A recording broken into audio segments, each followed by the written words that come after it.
Hello, my lovely people, and welcome to Owen's Mind, a light-hearted trip through the contents of my head and the world in general. It is Wednesday, the 1st of January. My name is Owen, and here is what is on my mind today. So first and foremost, Happy New Year to you all. Hope you all had a good New Year's Eve and your New Year's Day is going well.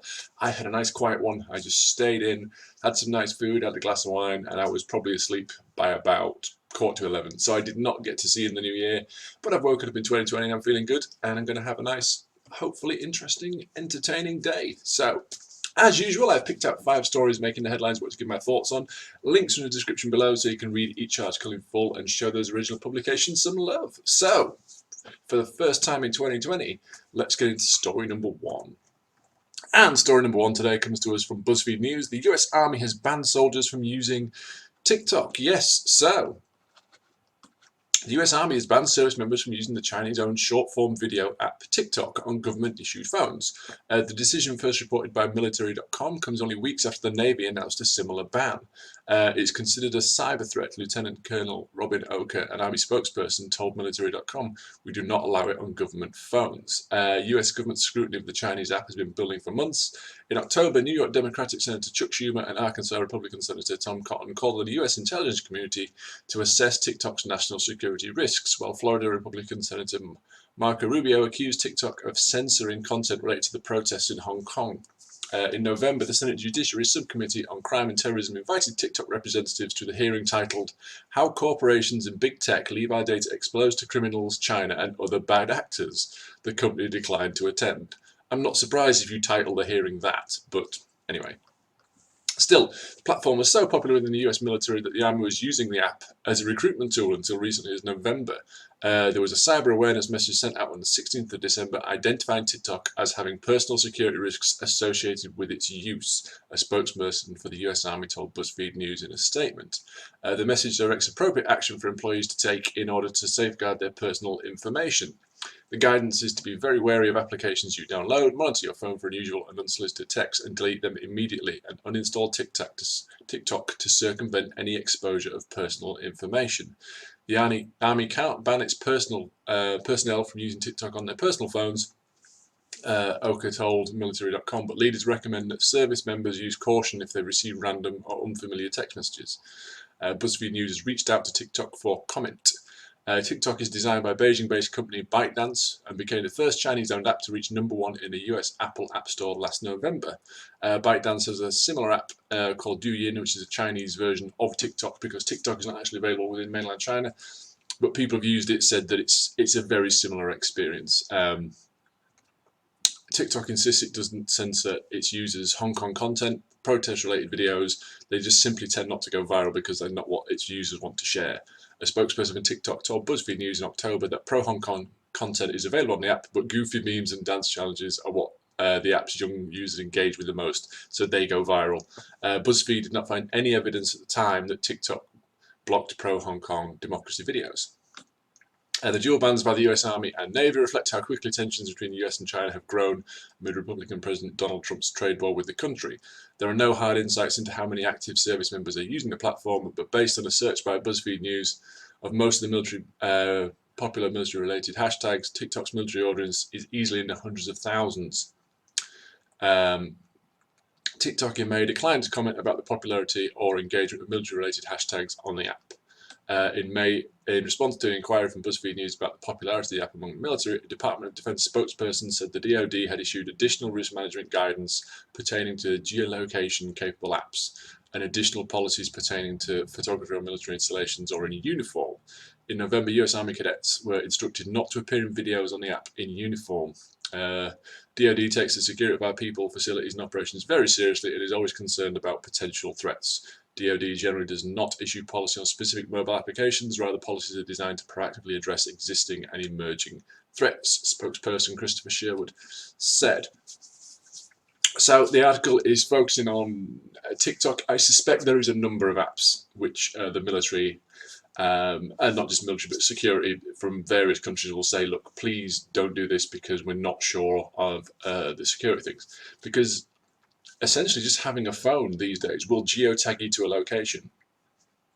So there was one a while ago I can't remember the story, and I can't remember the app, but people, oh, it was, I think it was like a running app, like Strava or something like that. Not necessarily that, but something like that. And I think there was a data breach or something happened, or there's some sort of user community where you can kind of see other people's runs. And there was a secret military base in somewhere in Afghanistan or somewhere like that. I do apologise for my lack of details on this. It's just this story just kind of sparked it. And they could see like a cluster of like people who'd been running in this particular area of the desert, which was thought to be uninhabited, and it was a secret base. But because all the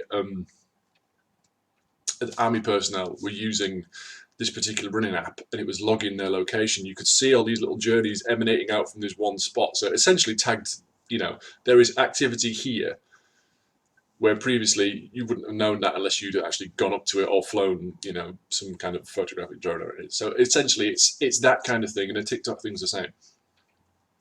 So they're saying, it's going to basically geotag you to a particular spot, potentially, taking a picture in front of a building. Again, if you look in the background of the photo, maybe people could see what kind of assets you've got. They can identify your uniform and kind of, see, maybe they can build up a picture of your capabilities there. So the Army's rightly said, you know what, and the Navy have said, we're not entirely certain the risks associated with this app, so please just don't use it, uninstall it, and that kind of thing. There's a similar thing going on in the UK with Chinese companies, with Huawei. Most known in the UK for kind of the mobile phones they have. They do various other technologies, but they were going to be instrumental in helping build the 5G network in the UK. But there's been expressed some security concerns about that. So, it's this. The thing is now, we're in an information age, and we share information so freely, but then we seem to worry when other people get hold of it. So there is this weird kind of delicate balance. There was another story as well that comes to mind. Now, this was completely unconfirmed. I was unable to confirm this, so I'm not going to give you the name of the manufacturer because I think that would be unfair. But a drone manufacturer, quite a big one. Somebody kind of hacked in, but they kind of went through the software. And it was a drone that operates from your mobile phone. So it could have a controller, but it operates from your phone essentially. So you fly the drone, it's got a camera, and by Wi-Fi, it streams the footage it's recording to your phone, it's stored on your phone.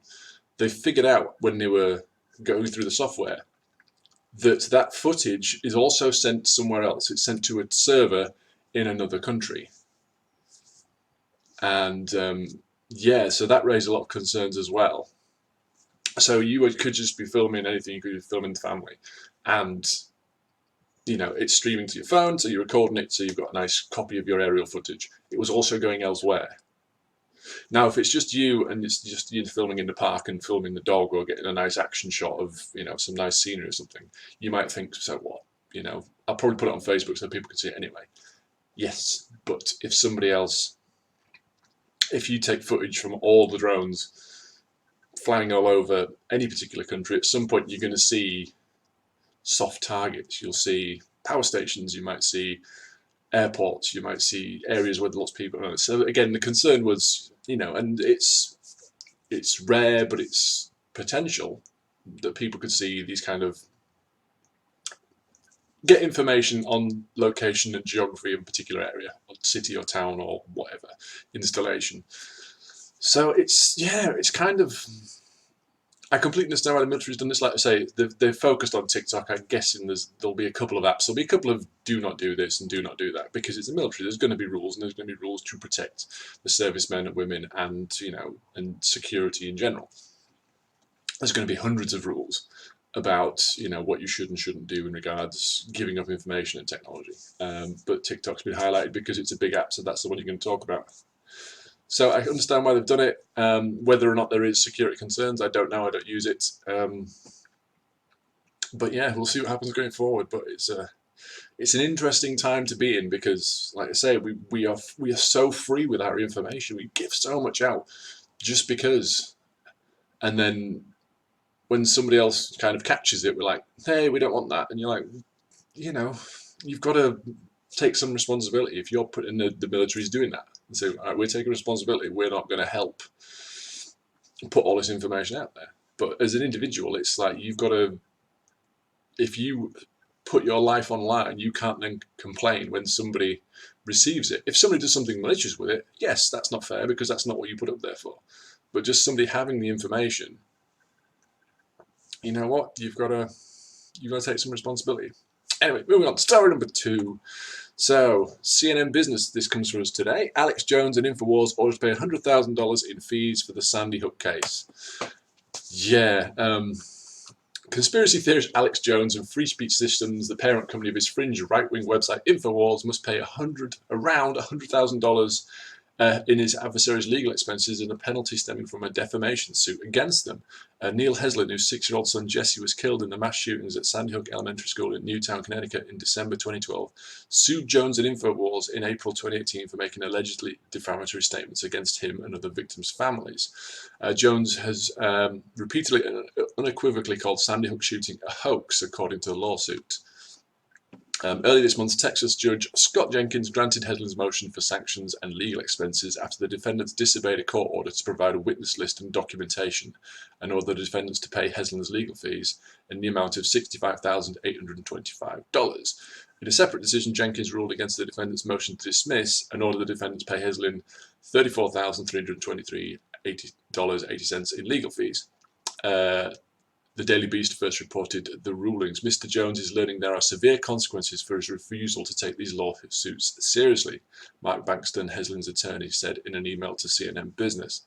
Bankston told CNN Business he expects a jury trial against Jones to be scheduled before the end of 2020. The suit was filed in Travis County District in Austin, Texas, where Jones operates InfoWars. In an email to CNN Business, Jones's attorney, T. Wade Jeffries, framed Jones's statements as a matter of protected political speech and said the case should have been dismissed, but the trial court did not do so. This erroneous decision will be appealed. Regarding the legal fees, Jeffries said that by law, some of the attorney fees award was required to be awarded to the prevailing party on the motions to dismiss, and that the balance of the attorney's fee award was for procedural matters handled by previous out-of-state counsel who has since then been replaced. Jeffries denied his client's involvement in the discovery issues leading to the sanctions award, saying that such issues have been or will be cured. He also said that the amount the court awarded for the attorney fees is excessive. In October, Jenkins ruled the defendant pay more than $25,000. The Austin American-Statesman reported. Heslin's suit was the first legal action taken against Jones for his false statements about the Sandy Hook shooting, but it's not the only suit against a conspiracy theorist currently pending. In May 2018, families of 4 students and 2 educators who died in the shooting filed a suit in a Connecticut court. The case argues a reasonable person would understand Jones's statements meant the Sandy Hook massacre was staged and the deaths were fabricated. Jones denied the allegations. That lawsuit has been stalled, the New York Times reported. The defendants in the suit are appealing to the Connecticut Supreme Court, the trials court's ruling striking their motion to dismiss. Okay, so lots of legal stuff in there. But yeah, I mean, Alex Jones is a controversial figure. Sometimes, let's just move this camera a little bit.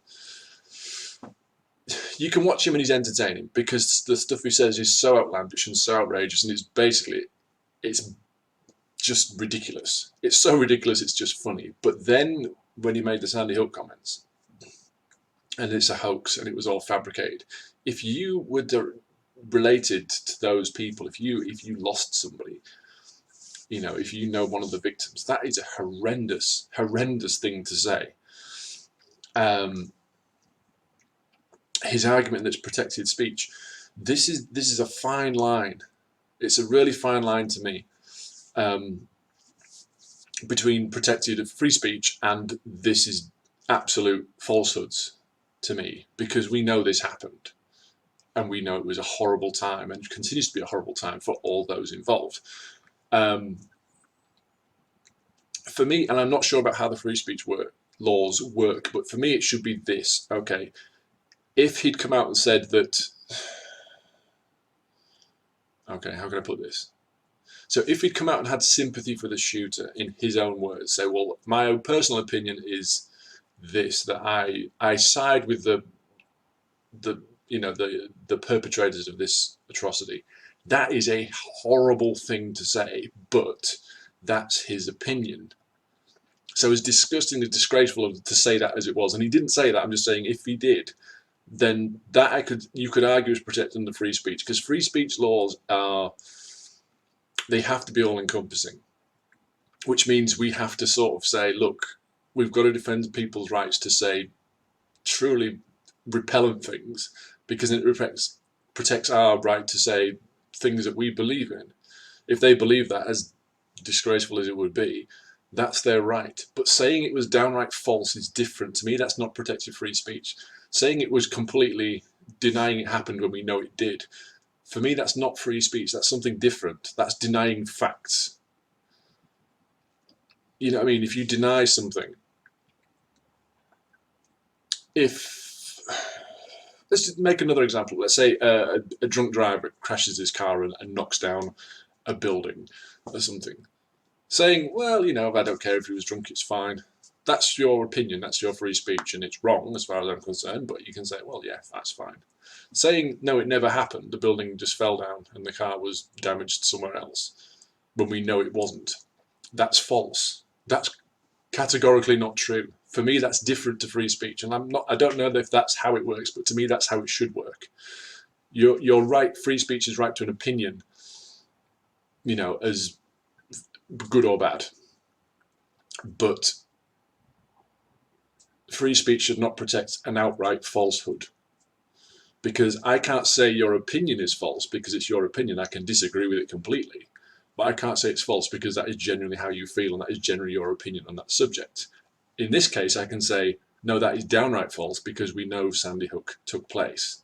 And saying it was a hoax and the victims were actors and all this kind of thing. I can't remember the original video, but yeah, so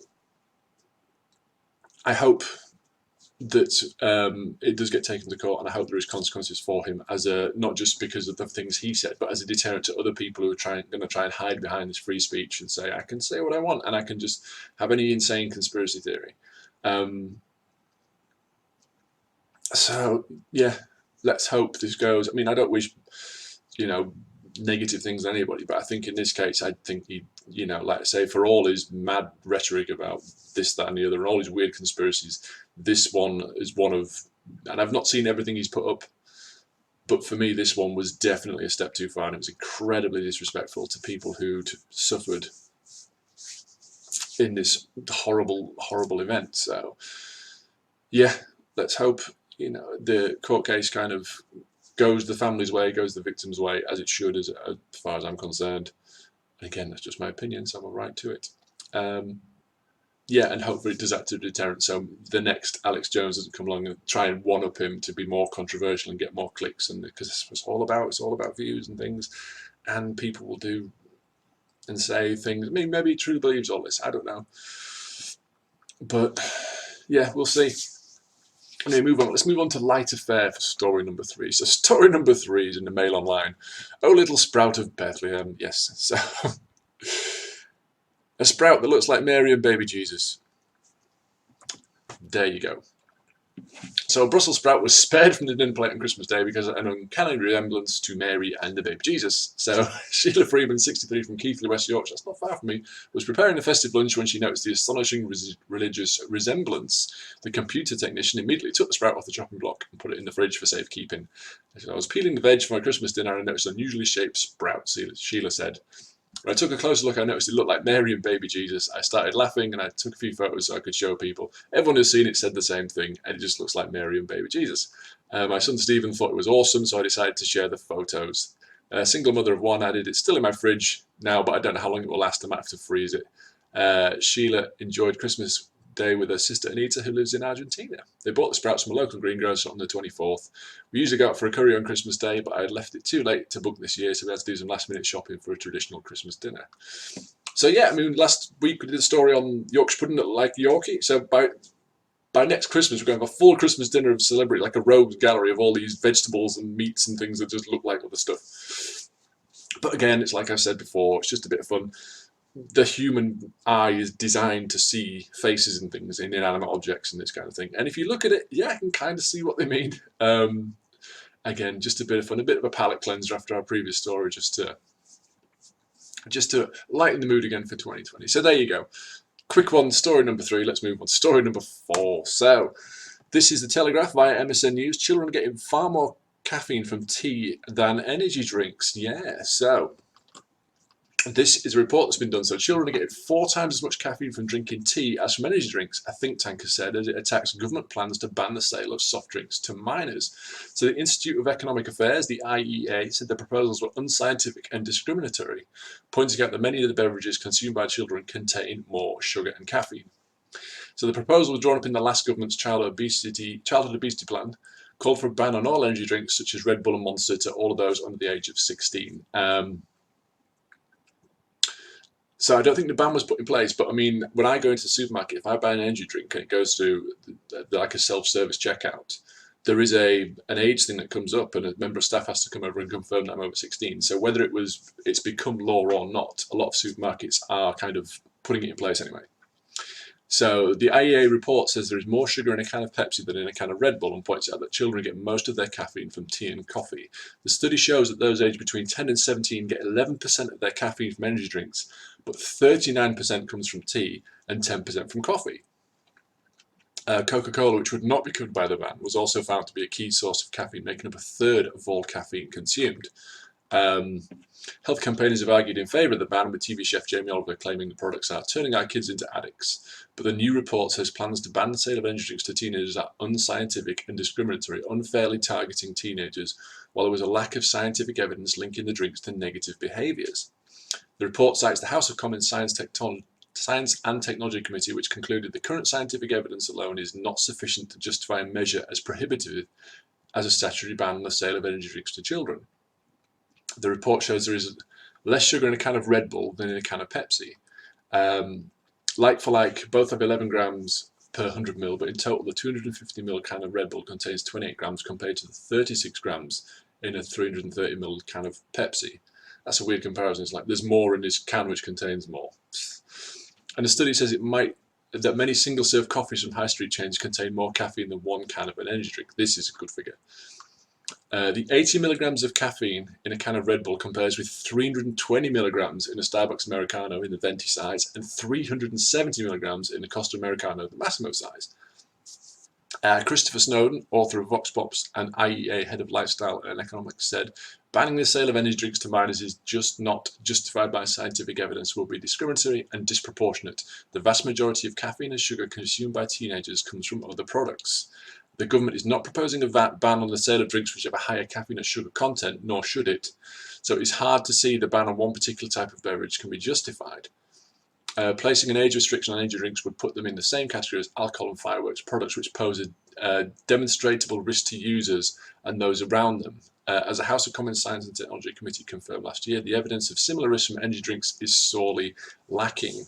The Department of Health and Social Care spokesman said, we all have a responsibility to protect children from products that can be damaging to their health, well-being and education. Energy drinks are loaded with caffeine and often sugar, and we have seen widespread concern from those working closely with children about the impact these drinks are having.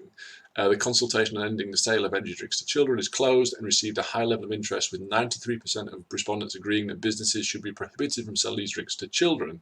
Our response will be published shortly. So, yeah, there's no easy answers here, I have to say. But yeah, the thing is, if you're gonna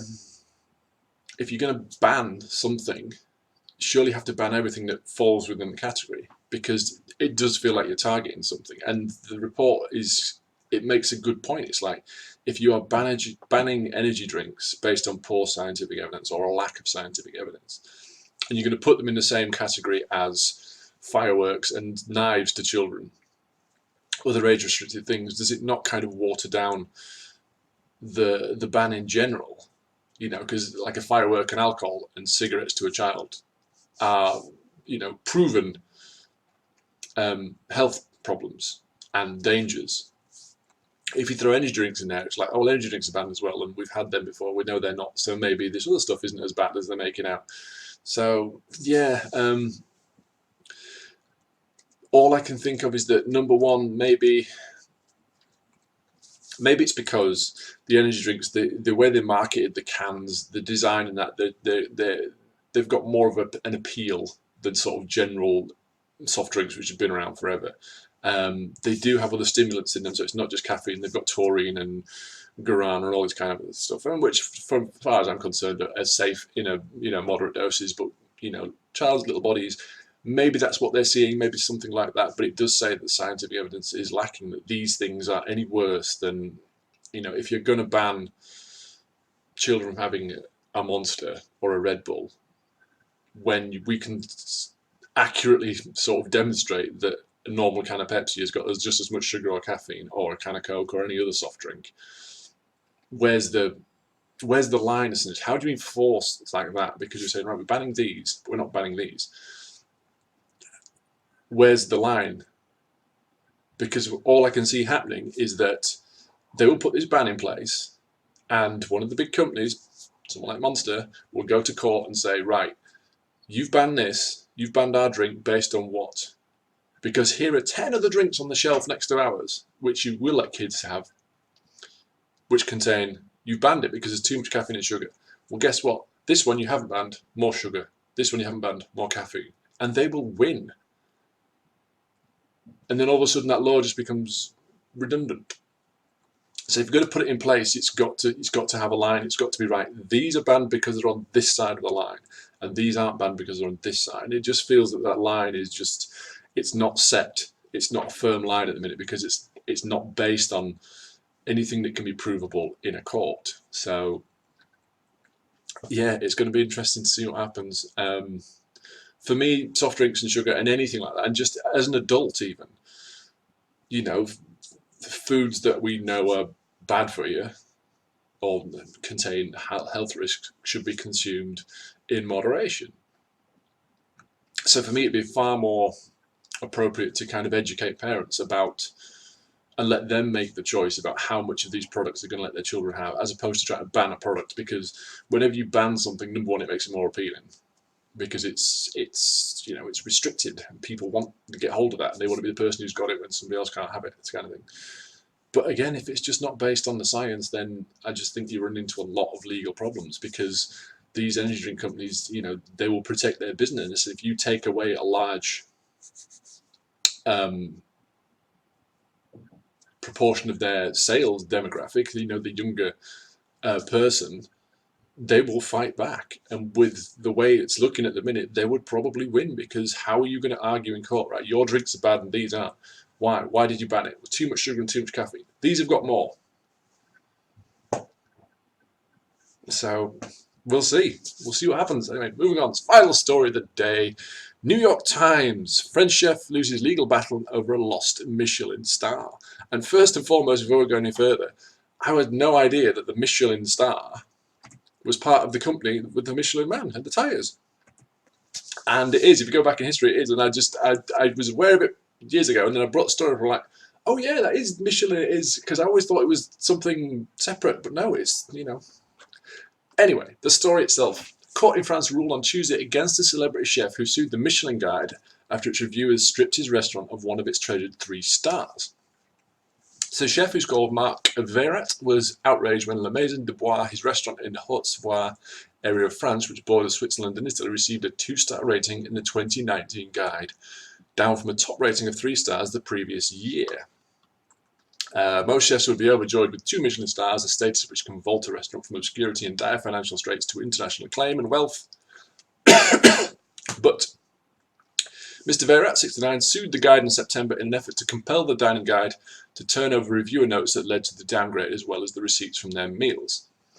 The court in Nanterre, a northwestern suburb of Paris, ruled on Tuesday that Mr. Veyrat had offered no proof showing the existence of any damage caused by the guide's demotion. Mr. Veyrat said in a phone interview after the ruling was made public that he would keep fighting against Michelin's people. I don't want to be part of the Michelin Guide anymore, Mr. Veyrat said. I don't want to have to deal with these people because they are bad, bad, bad. Richard Malka, a lawyer for the company that publishes the Michelin Guide, said the decision was a victory for freedom of expression. He has accused Mr. Veyrat of trying to restrict the liberty that the Guide's reviewers enjoy to dole out criticism or praise as they see fit. Marc Veyrat complained about a review that is really good since he has 2 stars, and he claimed that it was not normal, Mr. Malka said. But like any public personality, Mr. Veyrat is subject to critique and opinion. Of the thousands of restaurants around France listed in the 2019 guide, only 27 received 3 stars. La Maison du Bois, which is coupled with a 5-star hotel, has stunning views of the Alps, including Mont Blanc. Mr. Veyrat has said he mostly uses local products for his meals, which are available in menus at €295 and €395. In 2018, the Michelin Guide awarded the restaurant 3 stars for the first time. It slipped back to 2 stars in the 2019 guide. Mr. Veyrat, who hails from the Haute-Savoie area, said he felt insulted at being downgraded. Get a drink of water. I should just start keeping a glass of water here because I always end up having to lean out and get one. So,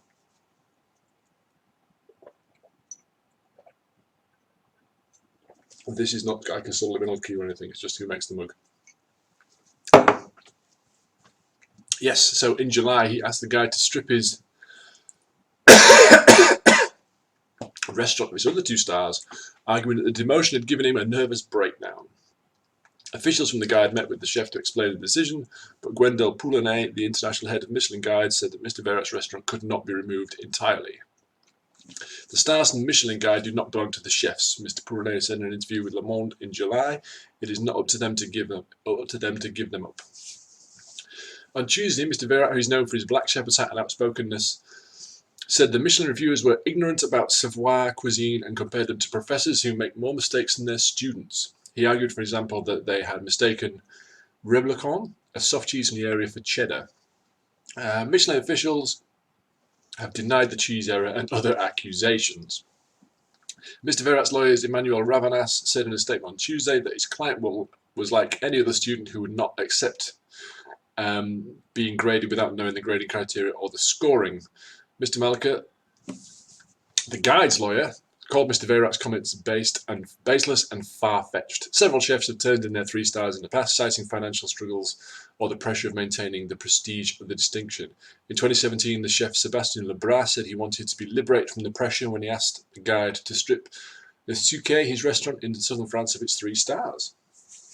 For Mr. Veyrat, the downgrade and the resulting publicity appear to have been good for business. Revenues for La Maison du Bois are up 7% from 2018, he said, and the restaurant has never been so full. I don't really need that, Mr. Veyrat said of the stars. If they could also strip me the 2 other ones, I'd be more than happy. Okay, so this is all over the place because he's going, I don't really need the stars, so why go to court to fight for the 3rd one? Saying the reviewers are ignorant of Savoy cuisine doesn't make sense. Did you say that when they gave you 3 the previous year? Were you complaining? No, it's like, oh, here's 3 stars. Oh, well, you're just ignorant of my food. No, here's 3 stars. And as soon as they take one away, oh, you just don't understand the food. You understand it perfectly well last year when they gave you 3. You're saying you don't care about the stars, but you went to court to fight when you lost one. Now, I can kind of see, because it said that they've had no particular drop in revenue. However, it is attached to a fantastic hotel with fantastic views. So, in some respects, the restaurant is not the main draw. You know, the site is, and the fact the restaurant is attached to it, you're going to get a certain amount of footfall regardless. However, you know, there is so much competition in the restaurant trade that having that 3rd star, I imagine, is a real badge of honour. And I imagine it will bring people through your door because people want to try the best. And, you know, they will assume that a 3-star restaurant is the best one there is. So I can understand how there would be a bit of a knockdown losing one. So I can understand completely why Mark would be upset by this. However, it is one of those cases where the thing is, critics and reviewers, they're easy to come at, aren't they? Anybody, if you get give somebody a bad review of a movie, of a play, of a piece of theatre, or a piece of art, it's easy to say the critic doesn't understand. Or the common one, which Mr. Veyrat didn't really use, is that, well, you couldn't do it. You know, where's your restaurant and where's your movie and all this kind of thing. So it's easy to come after reviewers in this case, but and it is a little. I'm kind of on his side when it says, you know, he can't remove the stars. So the Michelin guy says, we go and we will award you stars, but they're not yours. We say that we think, in our opinion, this restaurant is worth, you know, 1, 2, 3 stars or whatever it happens to be. So if we're saying you're a 3-star restaurant, that's going to put huge pressure on you. It's going to bring a lot of business in. But there's going to be a certain amount of pressure that comes with it. And like I say, some chefs here have just said, it's too much, I don't want it. So if they give you 3 and your revenues go up and then they take 2 away based on a review which you don't believe is fair, then I can completely see why you'd be upset, especially if it has direct financial impact. In this case, it hasn't. But the argument that, you know, they don't understand the food just seems a little bit, yeah. So I don't know what his defence was in court. I mean, it said that he tried to get them to re-examine the notes that the reviewers had left, which what they based their decision on. But at the end of the day, they're independent. There's nothing, and the court obviously saw the evidence and just said, you know what? No, we agree with the Michelin Guide. You're a 2-star restaurant, which is, again, is a fantastic thing to be. Having previously been 3, though, you can see why that's a downgrade. But yes, thankfully, Mr. Verat seems to be a little indifferent to it now. The restaurant is doing well. The Michelin Guide has held its position and said, you know what, we're going to remain independent. We will give them and take them away as we see fit. The court has said, fine, you're free to do that. Mr. Verat said, well, I'm not bothered anymore, and the restaurant's making money. So it seems everyone after this is doing well and doing what they wanted to do. So there you go. Anyway, that is it, guys. Links to all the descriptions, stories I've discussed can be found in the description below, so feel free to go and check them out. Let me know what you think about this video and tell me, how was your new year? How did you spend it? Was it everything you imagined? Was it kind of a letdown? Answers in the comments, please, along with any thoughts you'd like to share. These are mine. They're not necessarily important. They're not necessarily right or wrong. They're just what was on my mind. So until next time, bye for now.